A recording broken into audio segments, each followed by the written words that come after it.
ভালোবেসে কি বিয়ে করা উচিত? ইসলাম কি বলে? ভালোবেসে কি বিয়ে করা উচিত? ইসলাম কি বলে? বর্তমান অধিকাংশ ছেলে মেয়ে রিলেশন করে বিয়ে করছে। বলে দিয়েছি। ভালোবেসে কি বিয়ে করা উচিত বা বিয়ে করা যাবে? হ্যাঁ হ্যাঁ, এই প্রশ্নটা আমি যদি একটু উল্টোভাবে বলি যে ভাই,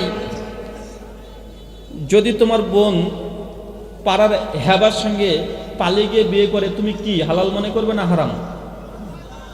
জি, তোমার যে বোন আছে 19 বছর বয়স, পাড়ার ক্যাবলার সঙ্গে পালিয়ে গেছে রাতারাতি, তুমি কি মনে করবে জায়েজ? যে তুমি যদি বলো না না আমার বোন পালিয়ে যা, ওই হ্যাবলা ক্যাবলা যে আছে ওর সঙ্গে পালিয়ে গিয়ে বিয়ে করুক, আমার একদম জায়েজ, তো ভাই তোমার জন্য জায়েজ করে দেবো, সমস্যা নাই। তুমি কি মনে করছো? প্রেম করাটা একদম ফরজ, প্রেম করতে হবে, ভালোবাসতে হবে, বাধ্যতামূলক। তবে বিয়ের আগে না, বিয়ের পরে। কখন কথা বলেন? বিয়ের পরে। যদি বিয়ের পরে স্ত্রীর সঙ্গে প্রেম না করেন, ফেরেশতা কবরে ঠ্যাঙাবে। বিয়ের পরে বউকে নিয়ে পার্কে ঘুরতে যেতে হবে। বউ যদি ডিমান্ড করে পার্কে ঘুরতে নিয়ে চলো, আর আপনি বলছেন না না পারবো না, ব্যস্ত, ভাগ্যে কষ্ট আছে, কারণ আল্লাহ নবী বলেছেন ওই ব্যক্তি সবচেয়ে আল্লাহর কাছে উত্তম ওই পুরুষ যে তার স্ত্রীর কাছে ভালো। মানে বউ যদি একবার বলে যে না আমার স্বামীকে পেয়ে আমি খুশি, আলহামদুলিল্লাহ, আমার একদম অনেক ভালো একটা স্বামী পেয়েছি, এই কথা বউ যদি বলে, আপনি জান্নাত চলে যাবেন। কথা বুঝতে পারছেন? আর বউ যদি বারবার বলে তো তুমি আমার কোনো কথা শুনো না, বাজে, জীবনটা শেষ হয়ে গেল, পানিশি হয়ে গেল, জীবনটা আমার রঙিন ছিল সাদা কালো হয়ে গেল, এই কথা যদি বলেছে, আপনার ভাগ্যে খারাপ আছে। তাই বিয়ের পরে প্রেম করবেন, যত ইচ্ছা তত, দিন রাত 24 ঘন্টা চোখ বন্ধ করে প্রেম করবেন। বিবাহের জন্য পাত্রী দেখতে মেয়ের বাড়িতে কারা যাবে? বিয়ে করতে যাবেন আপনি, পাত্রী দেখতে কারা যাবে? আপনার ক্লাসমেট 4টে বন্ধু যাবেন,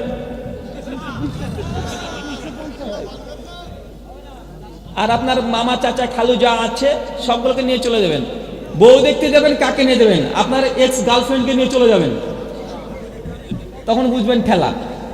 বউ যদি দেখতে যান, সঙ্গে অনেকে যেতে পারে, কিন্তু বউটাকে দেখার সময়তে কেউ থাকবে না, আপনার বাপও থাকবে না, সর্বোচ্চ আপনি থাকবেন। আপনার যদি বোন থাকে যে দেখে একটা সিদ্ধান্ত দিতে পারবে, আপনার মা, মেয়েরা থাকবে, কোনো পুরুষ মানুষ থাকবে না, এমনকি বাপও থাকবে না, ছোট ভাইও থাকবে না। কথা বুঝতে পারছেন? হয় মেয়েরা থাকবে আর আপনি থাকবেন, আর যে মেয়েটাকে দেখতে যাচ্ছেন মেয়ের একজন মাহরম থাকবে, পার্কে নয়। অনেকে আবার ভাবছেন যে না পার্কে চলে যায়, যাবে না। আপনার পিতামাতা জানতেন না 7 দিনকার দিনে আকিকা দিতে হয়, আপনার আকিকা 7 দিনকার দিনে দেওয়া হয়নি, এখন আপনি কি করবেন? খুব গুরুত্বপূর্ণ জরুরি প্রশ্ন। 7 দিনকার দিনে আকিকা দেওয়া হয়নি, এখন আপনি কি করবেন? আকিকা কি দেবেন না, না দিতে হবে? এটা প্রশ্ন। তো জামে তিরমিজি হাদিস নাম্বার 1521 এবং 22, আল্লাহ নবী 7 দিনকার দিনে আকিকা দিতে বলেছেন। তিরমিজি 1522, আল্লাহ নবী 7 দিনকার দিনে আকিকা দিয়েছেন। তিরমিজি হাদিস নাম্বার 1523, আল্লাহ নবী হাসানের জন্য একটা, হুসেনের জন্য একটা দিয়েছেন। তার মানে বোঝা গেল 7 দিনকার দিনে আকিকা দেওয়া সুন্নাত। আল্লাহ নবী নিজে দিয়েছেন, ছেলের জন্য 2টা, মেয়ের জন্য একটা। যদি সামর্থ্য না থাকে ছেলের জন্য একটা দিতে পারেন। আকিকা শুধু বাপকেই দিতে হবে এমনটা নয়, আপনার ছেলে বাপের যদি সামর্থ্য না থাকে, ছেলের বাপ মানে আপনার দাদু দিতে পারে, কেন আল্লাহ নবী হাসান হুসাইনের আকিকা দিয়েছেন নানা হিসাবে। কথা বুঝতে পারছেন? চতুর্থ, এখন আপনার বাবা মা জানতো না 7 দিনকার দিনে আকিকা দেওয়া সুন্নাত, এই জন্য দেওয়া হয়নি, এখন কি আকিকা দেবেন কি দেবেন না? ইমাম হাসান বসরি 114 হিজরিতে মৃত্যুবরণ করে, বিখ্যাত তাবেঈ। ইমাম শাফেঈ 168 হিজরিতে মৃত্যুবরণ করেন। ইমাম ইসহাক বিন রাহুইয়া 161 হিজরিতে মৃত্যুবরণ করেন। এরা হচ্ছে তাবেঈর প্রজন্মের, তাদের মত এবং জমহুর ওলামাদের মত ইমাম কুদামা আল মুগনির মধ্যে নিয়ে এসেছেন। 3টে কারণে আকিকা 7 দিন পার হয়ে গেলেও দেওয়া জায়েজ। 3টে কারণ। কয়টা কারণ? আরো জোরে। 3টে। 7 দিনকার দিনে আকিকা দিতে হবে। আপনি দিতে হবে কয় দিনকার দিনে? 7 দিনকার দিনে। 7 দিনকে ইচ্ছাকৃত ত্যাগ করা যাবে না। তবে 3টে কারণ যদি বিদ্যমান থাকে তবে আপনাকে 7 দিনকার পরেও আকিকা দিতে পারবেন। 1, নব মুসলিম। কি বললাম? মুসলিম যখন ইসলাম গ্রহণ করবেন যত তাড়াতাড়ি পারেন আকিকা দিয়ে দিতে হবে। 2, শরীয়ত জানতেন না, আপনার জানা ছিল না যে 7 দিনকার দিন আকিকা দেওয়া সুন্নাত, বরং সমাজে যেমন আছে আকিকা দিলেই হয়, এটা জানতেন। তো যখনই আপনি জেনে নেবেন 7 দিনকার দিন আকিকা দেওয়া সুন্নাত, যত দ্রুত পারবেন তত তাড়াতাড়ি আকিকা আদায় করে নেবেন। কথা বুঝতে পারছেন? আর 3 নাম্বার, শরীয়ত জানতেন কিন্তু আপনার অর্থ ছিল না, টাকা পয়সা ছিল না। আছে না নাই আল্লাহ কিন্তু জানে, খাটের নিচে রেখে দিয়ে টাকা নাই এই গল্প আল্লাহ জানেন। কথা বুঝতে পারছেন? তাই কারো যদি অর্থ সংকট হয় 7 দিন পার হয়ে গেলে আকিকা দিতে পারবে। তবে 14 দিনকার দিনে 21, 42 এই মর্মে যে হাদিসগুলো এসেছে এই হাদিসগুলো সহি নয়। তাবরানি আল মুজাবুল কাবির এসেছে, শারু মানিল আসার হাদিস 850 এসেছে। এই হাদিস জয়ীফ। লাইস বিন আবি সুলাইম তিনি মুদাল্লিস রাবি, কাতাদা তাদলিস আছে, আর ইসমাইল বিন মুসলিম তিনি জয়ীফ রাবি। এক হাদিসে 3 জন রাবি ত্রুটির কারণে 14, 21, 42 দিনের হাদিস এটা সহি নয়। বরং 7 দিন পার হয়ে গেলে যখন সামর্থ্য হবে তখনই আপনি আকিকা দিতে পারবেন। কথা বুঝতে পারছেন? যারা বলছে দেওয়াই লাগবে না, এটা একদম দুর্বল মত, একদম নিতান্ত দুর্বল মত। দিতে হবে, এটা জমহুর সালাফদের মত, এটাই উত্তম, এটাই বেস্ট, এটাই সুন্নাহ দ্বারা প্রমাণিত। শুকরিয়া। ভুলক্রমে ওয়াক্ত শুরু হওয়ার পূর্বে আজান দিলে পুনরায় আজান দিতে হবে? ভুলক্রমে আজানের ওয়াক্তের আগে যদি আজান দিয়ে দেয় তাহলে ওয়াক্ত আসলে কি আবার আজান দিতে হবে? হ্যাঁ, দিতে হবে, কারণ ওয়াক্ত নির্ভর করে আজানের ভিত্তিতে। শুকরিয়া। বৌদ্ধরা গাছতলায় পাহাড়ের গুহায় বসে মুক্তি পাওয়ার আশায় ধ্যানে মগ্ন থাকে। হিন্দুরা মুক্তি পাওয়ার আশায় মূর্তি পূজা করে। মুসলমানেরা 5 ওয়াক্ত সালাত আদায় করে থাকে। অতএব যার যা শাস্ত্র দিয়েই করা মুক্তি লাভ করে, আলোচনা রাখবেন। এই বিষয়ে আলোচনা করলে আর 1 ঘন্টা কথা বলতে হবে, যে মুক্তির পথ এবং পন্থা। বৌদ্ধরা গাছতলায় গিয়ে ধ্যান করে। ভাই, বৌদ্ধরা তো মুক্তি পাওয়ার জন্য ধ্যান করে না। বৌদ্ধরা তো মানে ঈশ্বরে বিশ্বাস করে না। বৌদ্ধরা ঈশ্বরে বিশ্বাস করে না, তারা কিছু মোরালিটিতে মানে বিশ্বাস করে। তাদের বৌদ্ধ ইসলামে কোনো ঈশ্বরের কনসেপ্ট নেই, তাই এটা বাতিল। হিন্দুরা মূর্তি পূজা করে আর মুসলমানরা 5 ওয়াক্ত সালাত আদায় করে। তো সবাই তো মুক্তি পাওয়ার জন্য এই কাজগুলো করছে, তো কোন ধর্মটা সঠিক? ভাই, মূর্তি পূজা করলে স্বর্গে যেতে পারবে এই কথা কোনো বেদ বা রামায়ণ মহাভারতে নেই। এটা তারা এমনি এমনি করছে। কথা বুঝতে পারছেন? বরং মূর্তি পূজার বিরুদ্ধে একাধিক কোরআনের আয়াত, একাধিক হাদিস গ্রন্থে পাওয়া যায়। ভাই, এর চেয়ে তার কাছে নেওয়া যায় নাকি? এটাতে তো কথা শোনা যায় না, মানে এটাতে কথা হচ্ছে না, আর এটাতে আছে। ভাই, শেষ হয়ে গেছে, আর কিছু বলেন নাই ভাই, ছেড়ে দেন। নাই মচ্ছেদে কানা মামা ভালো। তো মূল কথা হচ্ছে যে হিন্দু ধর্মে যে মূর্তি পূজা করলে স্বর্গে যাওয়া যায়, এ কথা কোথায় পেয়েছে? এটা তারা করছে, কিন্তু স্বর্গে যাওয়ার জন্য রাস্তা কি, এ বিষয়ে পরে আমার একটা আলোচনা আছে। আপনি ইউটিউবে যান এবং লিখবেন জান্নাতের রাস্তা, ওখানে দেখবেন আমি হিন্দু ধর্ম থেকে প্রমাণ করেছি যে কোনো মানুষ যদি জান্নাতে যেতে চায়, কোনো হিন্দু যদি জান্নাতে যেতে চায়, তাকে ইসলাম ধর্মের নবী মুহাম্মদ সাল্লাল্লাহু আলাইহি ওয়াসাল্লামকে মানতে হবে, আর আল্লাহ এক এটাতে বিশ্বাস করতে হবে। গীতা 7 অধ্যায় 18 অধ্যায় 66 নম্বর শ্লোকে ভগবান শ্রীকৃষ্ণ বলে দিয়েছেন, সর্বধর্মাম পরিত্যাজা মামেকম শরণং ব্রজা। সর্বধর্মাম, সমস্ত ধর্ম পরিত্যাগ করে দাও, মামেকম, শুধুমাত্র এক সত্তা ঈশ্বরকে শরণং ব্রজা, তার আরাধনা করো। তো গীতার মূল কথা হচ্ছে এটাই, যে একজন ঈশ্বরকে বিশ্বাস করো, তাহলে তুমি জান্নাত যাবে, নাজাত পাবে, সালভেশন, পরিত্রাণ পাবে। কখনো বলেনি যে 33 কোটি দেবদেবতাকে বিশ্বাস করো তুমি স্বর্গে যাবে। ভাই, মুসলমান কয়জন আল্লাহকে বিশ্বাস করে? একজন। শুকরিয়া। হাতে তাসবিহ গোনার সঠিক নিয়ম কি? হাতে তাসবিহ গোনার সঠিক নিয়ম কি? সুনানে আবু দাউদ হাদিস 1504 একটা হাদিস পাওয়া যায় যেখানে তসবিহ গণনার ব্যাপারে। এই হাদিস অনেক মুহাদ্দিসগণ হাসান বলেছেন তসবিহ করার ব্যাপারে। তবে শেখ সালেহ আল উসাইমিন এবং সালাফদের পূর্ববর্তী ওলামাগণ তারা বলেছেন তসবিহ গোনা সবার জন্য বৈধ নয়। কি বললাম? তসবিহ গোনাটা সবার জন্য বৈধ নয়। যারা গুনতে অক্ষম, কিছু ব্যক্তি আছে না ভাই, গোনা জানে না যারা, যারা বার্ধক্যের কারণে কত গুনছে এটা বারবার ভুলে যায়, বার্ধক্যের কারণে ভুলে যাচ্ছে যে কত গুনলাম। এই ব্যক্তির জন্য তসবিহ করা যায়, তসবিহ দানা গণনা করা যাবে। তসবিহ দানাটা কাদের জন্য? যারা বার্ধক্যের কারণে গুনতে পারে না, যারা গোনায় জানে না এই ব্যক্তির জন্য তসবিহ করাটা বৈধ, কিন্তু যারা জানে ইয়াং ছেলে ও হাতে তসবিহ নিয়ে ঘুরে বেড়াচ্ছে এর জন্য যাবে না, বরং আল্লাহ নিয়ে বলেছেন হাত দিয়ে তসবিহ করো, কিয়ামতের মাঠে এই আঙ্গুলগুলোই সাক্ষী দেবে। কথা বুঝতে পারছেন? শুকরিয়া। বকেয়া বিদ্যুৎ বিল পরিশোধের যে জরিমানা দেওয়া হয় তা কি সুদ হবে? বকেয়া বিদ্যুৎ বিলের কি লিখেছেন? বকেয়া পরিশোধের জন্য যে জরিমানা দেওয়া হয়, বকেয়া বিদ্যুৎ বিলের জন্য যে জরিমানা দেওয়া হয় এটা কি ঠিক হবে কি হবে না? আচ্ছা আপনি ধরে রাখলে হবে না তো, ঠিক আছে। তো এক্ষেত্রে যদি ওটা সুদ হিসাবে নেয় তাহলে যাবে না, আর যদি বলে যে না এটা আপনি দায়িত্ব লঙ্ঘন করেছেন তাই এটা ফাইন, সেক্ষেত্রে দিলে বৈধতা আছে। জুমার দিন 2 আজান দেওয়া যাবে কিনা? জুমার আজান দুটো না একটা? প্রথম কথা, সহিহ বুখারী কিতাবুল জুমা হাদিস নাম্বার 915 916 আল্লাহ রাসূল তিনি একটা আজান দিয়েছেন। কয়টা? একটা।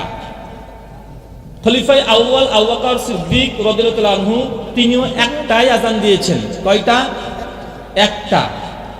ওমর বিন খাত্তাব তিনি দীর্ঘ 10 বছর খলিফা ছিলেন, তিনি একটাই আজান দিয়েছেন।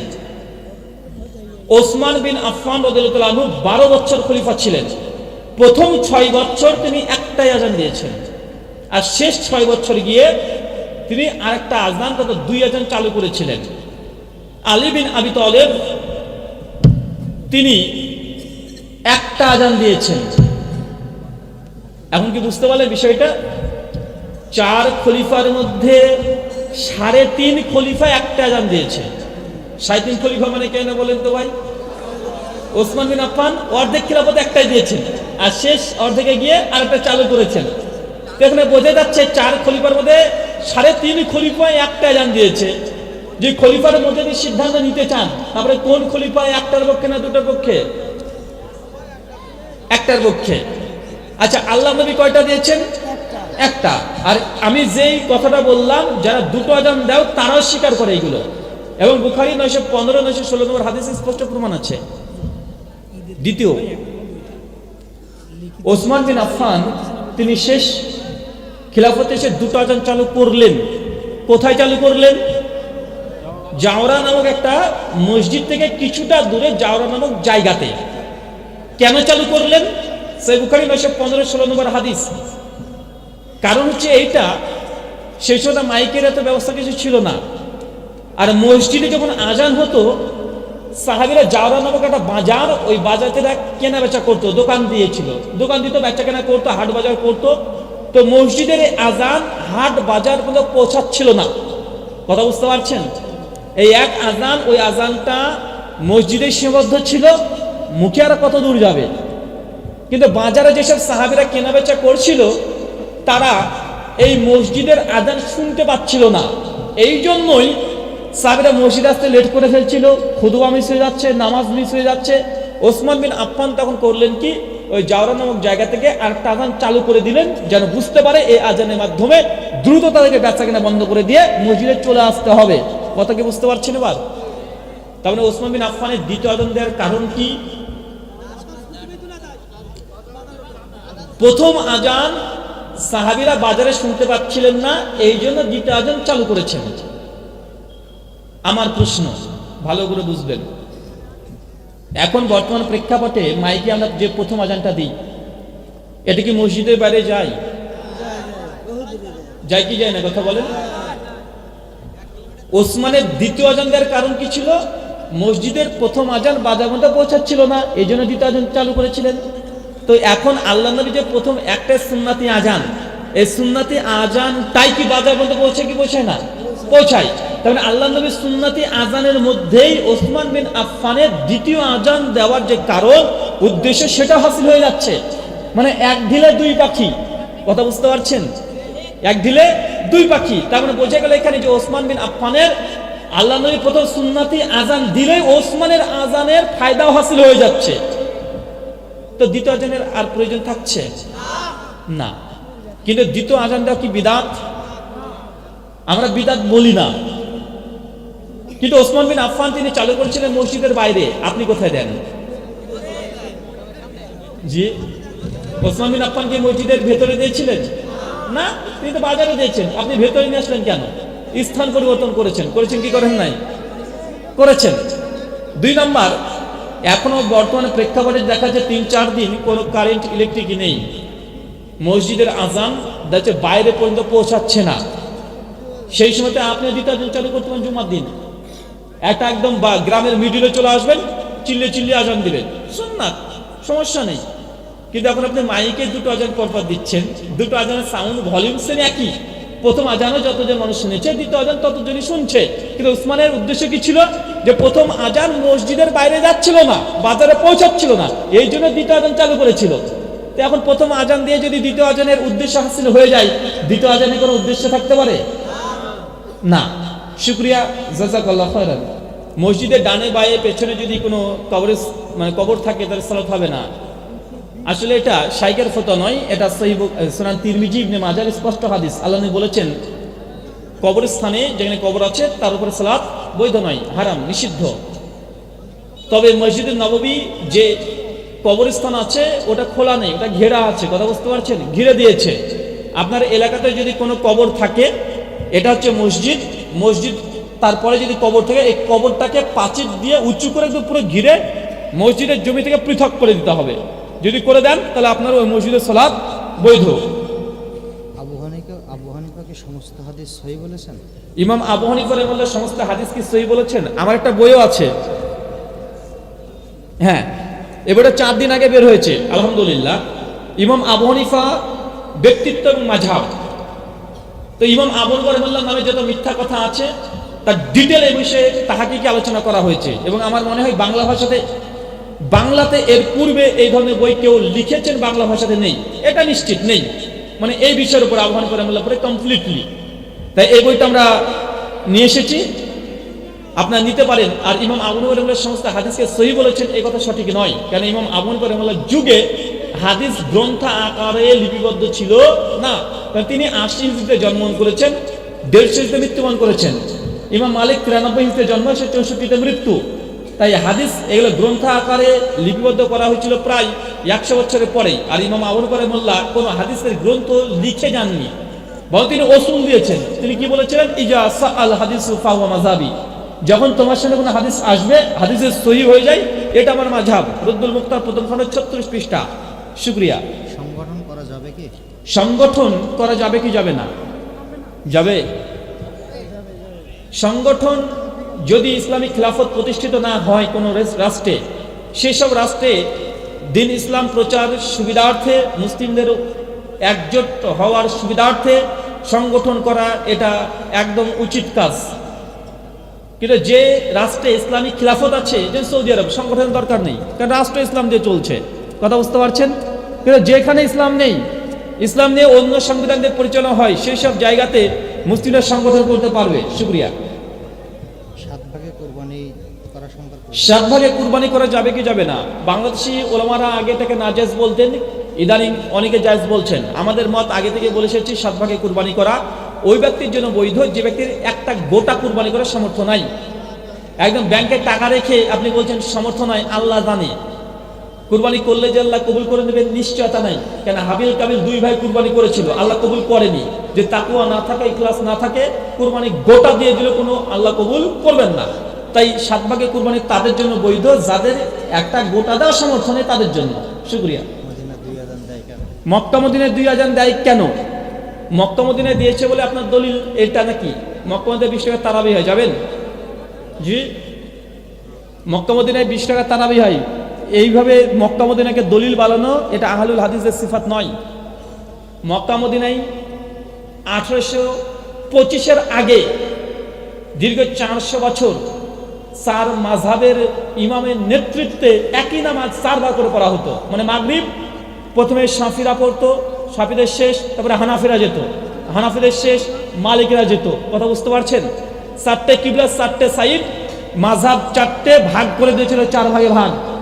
হানাফিদের ওয়াক্তে হানাফিরা জোহরের নামাজ পড়তো তাদের ইমামের পেছনে, শাফিদের ওয়াক্তে শাফিরা যেত, তো ভাই কোনো জায়গা কোনো স্থান ইসলামের দলিল নয়। কথা বুঝতে পারছেন ভাইজান? কেলেমন, 7 আপ, কোকোকোলা ইত্যাদি খাওয়া কি হারাম? কোকোকোলা, 7 আপ এগুলো হালাল না হারাম? এগুলোর সঙ্গে একটা নিয়ে এসে প্রশ্ন করতে হয় যে হুজুর এটা দিলাম আপনাকে, আপনারা শুধু প্রশ্নই করবেন। এগুলো হারাম হওয়ার কোনো স্পষ্ট প্রমাণ নেই। আর হারাম বলতে হলে সূরা নাহল আয়াত 16 স্পষ্ট অথেন্টিক নাস লাগবে। সন্দেহের মধ্যে বা কোনো একটা ভিডিওর মাধ্যমে তদন্ত গবেষণা তাহকিক না করে পরিষ্কার হারাম বলা যাবে না। দূরে থাকাটা ভালো, কারণ অন্তত এটা প্রমাণিত 7 আপ, কোকোকোলা, পেপসি, মিরিন্ডা এগুলো আপনার শরীরের বায়োলজিক্যাল অনেক প্রবলেম আছে, যেগুলো বলছেন না হজমকে ভালো করে না, ক্ষতি করে। তাই ক্ষতির দিক থেকে এগুলো দূরে থাকা ভালো। কিন্তু ডাইরেক্ট হারাম বলে দেওয়া বা শুকুরের চর্বি আছে, রক্ত আছে, এইসব বলা এগুলো মিথ্যা কথা। এগুলো শুধু গাল গল্প ছেড়ে কিছু না। শুক্রিয়া। জমি বন্ধক রাখা কি সুদ? জমি বন্ধক রাখা কি সুদ? জমি বন্ধক রাখার অনেকগুলো পদ্ধতি আছে। আগে সে পদ্ধতি লিখতে হবে, তারপরে সুদ না লাভ সেটা পরে আলোচনা করা যাবে। জি।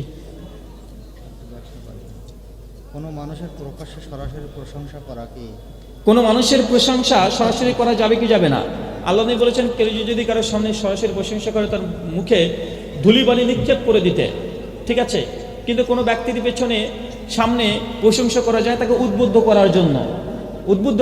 একটা ছেলে খুব সুন্দর কিরাত করেছে, তার প্রশংসা করা যাবে সামনাসামনি। কিন্তু দুনিয়াবি কোনো কল্যাণের জন্য ভালো একটা কাজ করেছে, সেক্ষেত্রে আপনি প্রশংসা করবেন, একদম অতিরিক্ত প্রশংসা করবেন না।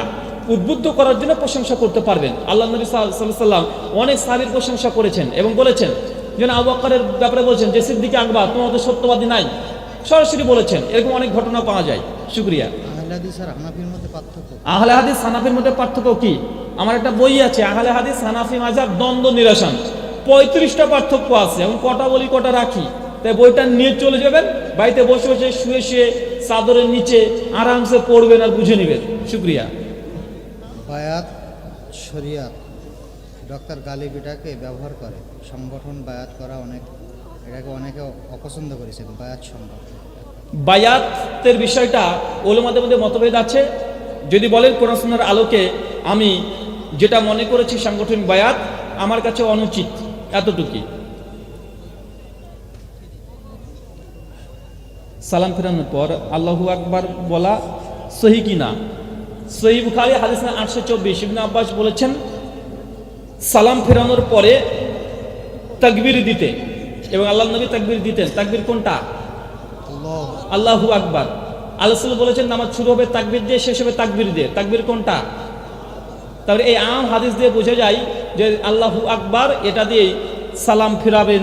সালাম ফেরানোর পরে আল্লাহু আকবার, এটাই বেশি সহি। ইশরাকের নামাজ কখন পড়তে হবে? ইশরাকের নামাজ কখন পড়বেন? সূর্যটা ডুবে ডুবে গিয়েছে ফরজ নামাজের পরে, একটু একটু সূর্য লাল আভা নিয়েছে, তখন থেকে ওয়াক্ত শুরু। মরা বাচ্চার আকিকা করা যাবে কি? মরা বাচ্চার আকিকা করা যাবে কি যাবে না? সুনান আবু দাউদের হাদিস উবাদা বিন সামিতের থেকে বর্ণনা আছে, 4 মাস যদি পেটে গর্ভাবস্থায় 4 মাস অতিক্রম করে, কয় মাস? 4 মাস। রুহ যখন ফুৎকার দিয়ে দেওয়া হয়, সেই সময় যদি পেটে সন্তান যদি মৃত্যুবরণ করে, অধিকাংশ উলেমাদের মত অনুযায়ী তার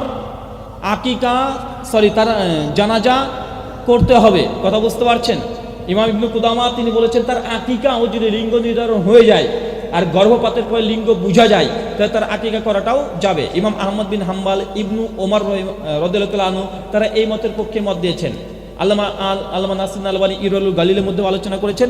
মুসনাদে ইসহাক বিন রাহুয়ার মধ্যে ইবনু ওমর এবং মুসনাদে ইমাম আহমদ বিন হাম্বালের নকল করা আছে যে 4 মাস পার হয়ে গেলে আকিকা এবং তার জানাজা করাটাই উচিত। কোনো মানুষ যদি শরীক ফাঁকি দেয় তাহলে কি হবে? কোনো মানুষ যদি শরীক ফাঁকা দেয় তাহলে তার উপায় কি? যদি বাপের সম্পত্তি বোনকে দেননি, যত কাঠা জমি দেননি অত কাঠা জমি কিয়ামতের মাঠে আপনার কাঁধে চাপিয়ে দেবে, আর গোটা কাঁধ বয়ে বয়ে আপনি গোটা কিয়ামতের মাঠ ঘুরে বেড়াবেন, আর লোকে দেখবে আপনি একটা চিটিংবাজ, আর এটা চলতে থাকবে। একদম গোটা জমি আপনি কাঁধে করে নিয়ে ঘুরে বেড়াবেন। অবশেষে জমির যা মূল্য কিয়ামতের মাঠে, ওই মূল্য দিয়ে নেকি দিতে হবে আপনার বোনকে। আপনার আমল নামা থেকে আল্লাহ নেকি তুলে তুলে নিবে আর আপনার বোনকে দিয়ে দিবে। কথা বুঝতে পারছেন? দেখেন নেকি দিতে দিতে আপনার নেকি ফুরিয়ে গেছে, আর নেকিই নাই, কিন্তু আপনার বোনে এখনো নেকি পাই। তখন করবে কি? আপনার বোনের যদি কিছু গোনা থাকে ওই গোনা আপনার কাঁধে দিয়ে দিবে, যে নেবে গোনা পাও। এটা হচ্ছে আল্লাহ সুবহানাহু ওয়া তাআলার জাজমেন্ট। শুকরিয়া। আহলে হাদিস মানে হাদিসের অনুসারী, কিন্তু হাদিসে অনেকে তা কি জানে না। হাদিস অনুসারী যদি হয় তাহলে সহিহ হাদিস কি? আহলে হাদিস যারা হাদিসের অনুসারী, অনেকে হাদিস বুঝে না, তাহলে সহিহ হাদিস কি? ভাই আমি আপনাকে উত্তর আগে দিয়ে দিয়েছি। মুসলিম কে? আপনার এখানে মদঘর মুসলিম আছে না ভাইজান? মদঘর মুসলিম আছে না নাই? বেনামাজি মুসলিম আছে না ভাইজান? তো ভাই আহলুল হাদিস মানে হাদিস মানে হাদিস। হাদিস আল্লাহ নবী যেটা বলছে এটা সহি ছিল, কিন্তু কে জাল তৈরি করেছে তার জন্য সহি বলতে হচ্ছে। কথা বুঝতে পারছেন কি? যেন আমাদের মধ্যে অনেক মুসলিম আছে বেনামাজি, তার জন্য আমাদের হচ্ছে যেসব মুসল্লি ভাইরা, মুসলিম মুসল্লি দিনদার ভাইরা, মানে সবাই দিনদার না। এখন যেহেতু আপনাদের মধ্যে হয়ে গেছে, যেমন এলাকাতে যদি মধু তো মধুই, মধু আবার খাঁটি আর ভেজাল হয় নাকি? তো খাঁটি মধু আমরা লিখি কেন? সরিষার তেল খাঁটি, তারপরে সরিষার তেলের মধ্যে ভেজাল আছে। তো হাদিস যেহেতু জাল যে ঢুকে গেছে তার জন্য সহি হাদিস বলে নিসবত করা হচ্ছে। মূলত হাদিস হাদিসই, কিন্তু জাল যেহেতু ঢুকে গেছে তাই সহি লাগাতে হয়েছে। শুক্রিয়া।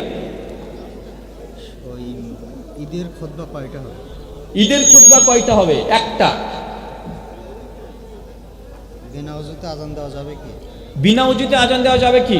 কোনো সমস্যা নেই, যাবে। তবে গোসল ফরজ থাকলে আজান না দেয় ভালো। অজু যদি টুটে যায় বা ভেঙে যায়, অজু নেই কিন্তু গোসল ফরজ না, কিন্তু অজু নেই, সেক্ষেত্রে আপনি আজান দিতে পারবেন। শুকরিয়া। আবু দাউদের স্পষ্ট কিতাবুল আজান হাদিস আছে। যার চরিত্র খারাপ তার কাছ থেকে দিন জ্ঞান গ্রহণ করা যাবে কিনা? যার চরিত্র খারাপ তার কাছে দিনের জ্ঞান নেওয়া যাবে কি যাবে না?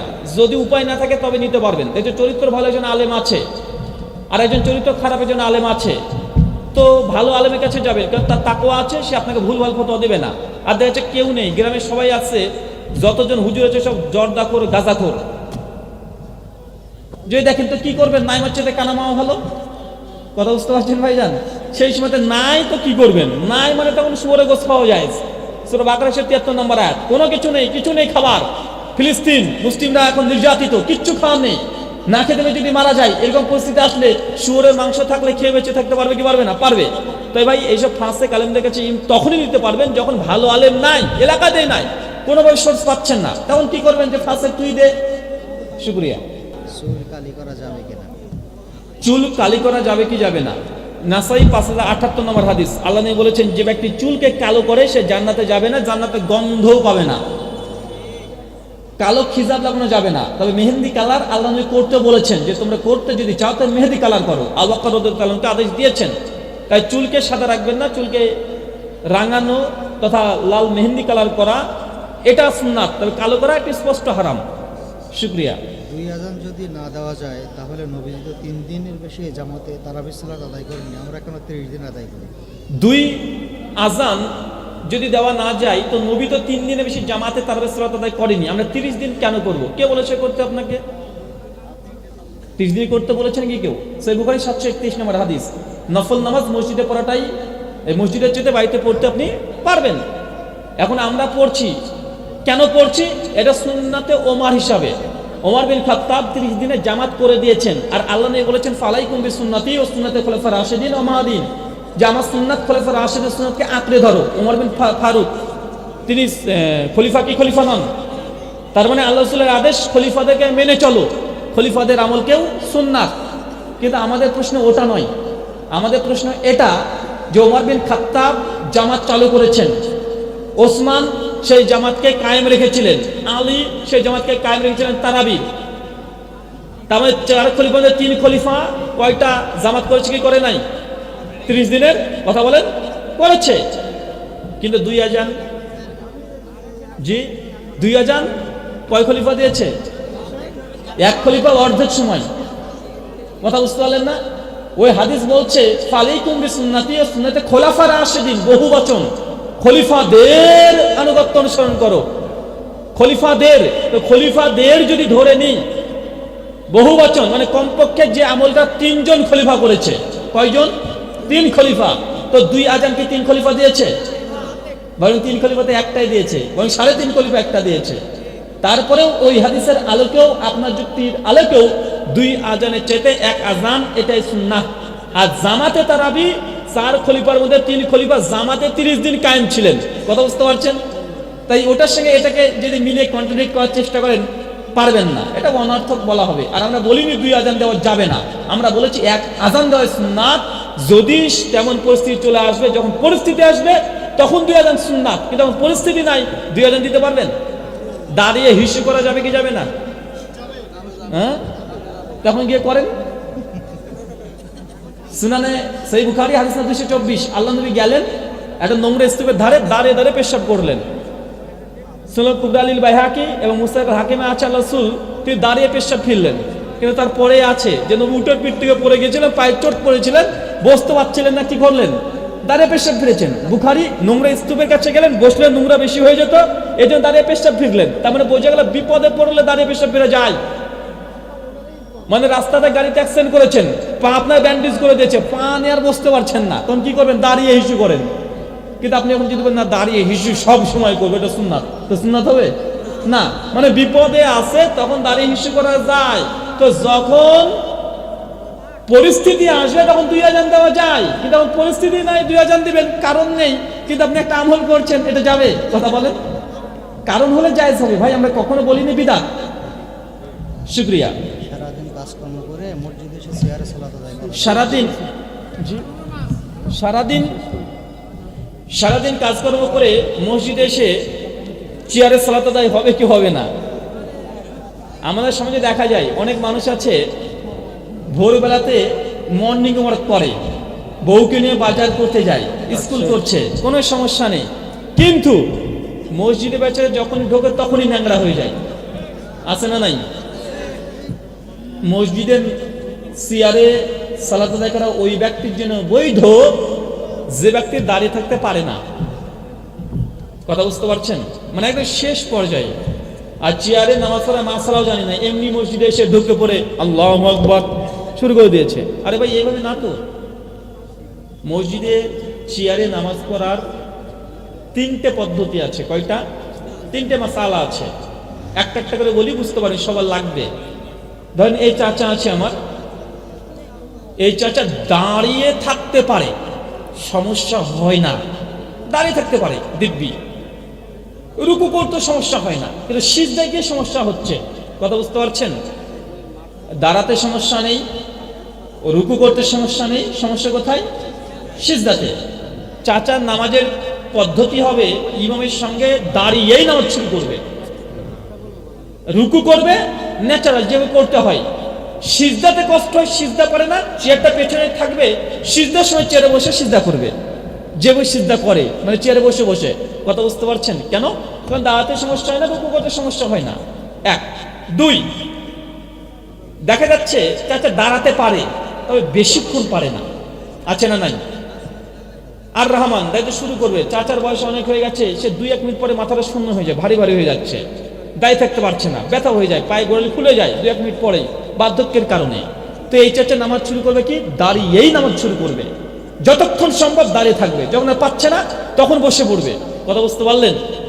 যে রুকু করার সামর্থ্য হয় নিচে গিয়ে রুকু করার, নিচে গিয়ে রুকু করবে চেয়ার ছেড়ে দিয়ে, যে না পারে চেয়ারে বসে রুকু করবে।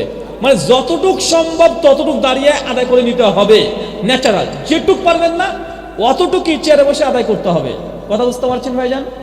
শুকরিয়া। কোথায় মিথ্যা কথা বলা যাবে? কোরআন হাদিস দিয়ে দলিল দিতে হবে। এই জানে যে প্রশ্ন করেছে, কোথায় মিথ্যা কথা বলা যাবে? এইসব প্রশ্নগুলো করলে না, বিয়ে কে কে করেছেন একটু হাত তোলেন তো ভাইজান। বউ আছে? বউ কে কে এসেছে একটু হাত তোলেন। বউ কে নিয়ে এসেছেন কারা কারা? বা এই আলোচনা শুনছে কারা?